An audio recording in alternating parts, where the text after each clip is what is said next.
ang mabuting balita ng Panginoon. Pinupuri ka namin, Panginoong Hesukristo. Purihin palakpakan ng mabuting balita.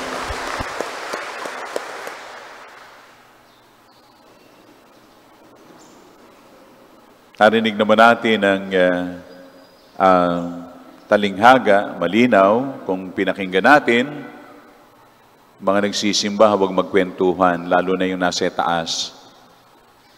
Kung hindi kayo kakanta at magsisimba, bumaba na kayo. Ano? Thank you. Ang talinghaga, ang landowner, ang tenants, nagtiwala ang may-ari ng ubasan sa mga katiwala, sa mga kasama.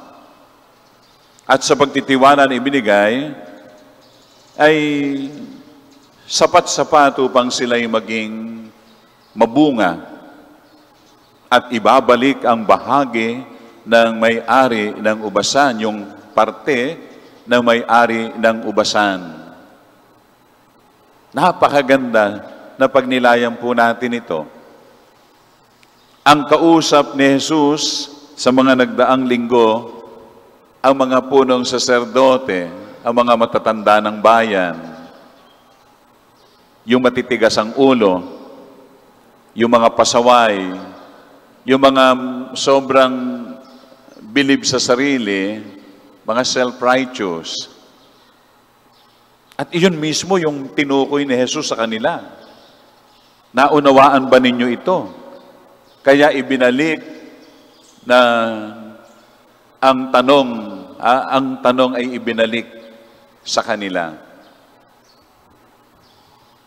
Yung may-ari ng ubasan na nagpatrabaho sa ubasan, sa mga kasama, sa mga tenants.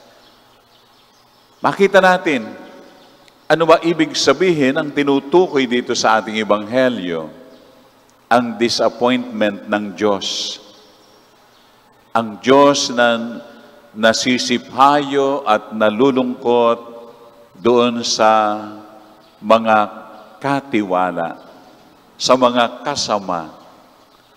Kaya ang gusto ng Panginoon, tayo yung maging ubasan, maging vineyard, at tayo yung magbunga ng sagana at mag-produce ng masarap na alak, bagong alak. At yun ang awa, ang habag ng Diyos. Amen? Yun ang awa, ang habag ng Diyos, ang pagmamahal. Ang tinutukoy dito yung kasunduan, yung covenant. Covenant. Doon sa may-ari at doon sa kasama. Kasunduan, yung proposal ng pagmamahal, yung magiging ugnayan ng may-ari doon sa pinagtiwalaan. Tayo, ang mga pinagtitiwalaan ng Diyos. Gusto niya, tayo rin, huwag maging possessive. Maging possessive doon sa kwento, sa talinghaga. Gusto na ng mga tenants, mapasa amin niyang mamanahin na yan. Mapasa amin ang mamanahin. Ang sinasabi, at sabi nga sa pagninilay ni Pope Francis, ang Santo Papa, tayo iiwan din natin ng ubasan.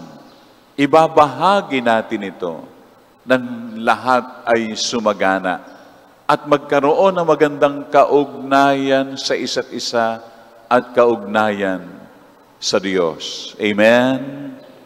Tingnan natin mabuti. Napakaganda ng mensahe po sa atin. Napakaganda. Ano ginagawa natin sa mga ipinagkakatiwala sa atin ng Panginoon? Akin lang to. At yung iyo, akin pa rin. Di ba? Kaya hindi tayo natututo Kasi masyado yung pagiging conceited natin, self-centered natin. Wala na yung pagtanggap dun sa proposal of love ng Diyos. ang kanyang iniaalok, isang magandang ugnayan, kasunduan, covenant, at yung pagmamahalan. At yung pagmamahalan na nagbubunga ng sagana kasama ng ating kapwa. Amen.